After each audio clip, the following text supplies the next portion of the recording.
Good evening, everyone, and thank you for joining me on an informative speech on genetically modified foods and their risks and benefits. My name is Chelsey Wassman, and this is for my Business and Professional Communications class.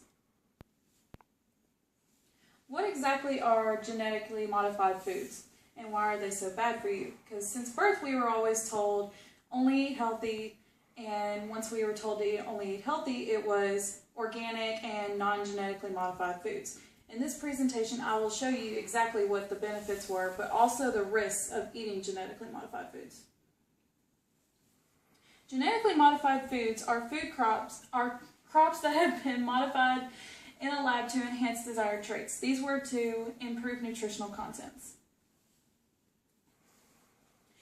To my left, I have a chart done by the FDA. This chart is to show you exactly what the most common genetically modified foods were. These were to include canola, corn, cotton, soybean, papaya, flax, and alfalfa.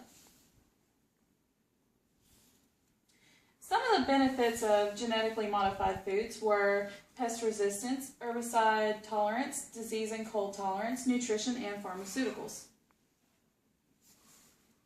According to the Agriculture Department of the University of Michigan in 2007, the following chart down below shows the advantages of the genetically modified foods, and one of the traits is delayed ripening. An advantage of this can be shipped with less damage, and this is done by a tomato. Another is cold resistance, withstands freezing and thawing, strawberries. Another trait would be growth hormone added, faster growth, and this would be in salmon.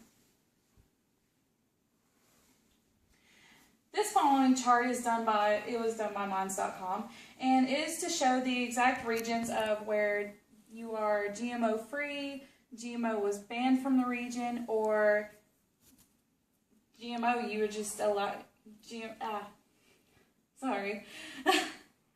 it was a no formal GMO zone. So everywhere, all the regions in the red were non-formal GMO zones. These regions were allowed to eat GMO. The regions in the yellow, GMO was completely banned. And the regions in the green were completely GMO free also. What are the risks of consuming genetically modified foods? Some of these risks include introducing allergens, contamination, antibiotic resistance, environmental risks, human health risks, and economic risks.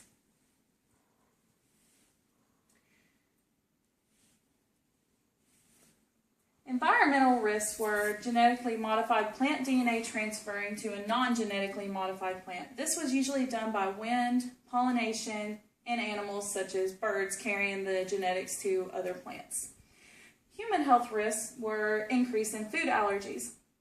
Over the last 10 years, food allergies have increased by 265%. This is during the time GMOs were becoming widely spread throughout the U.S.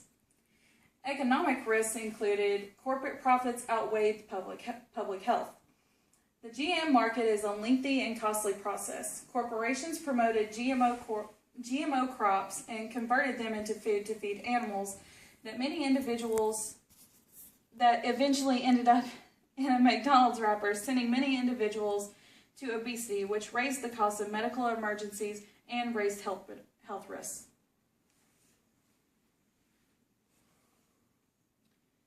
These were some of the references I used.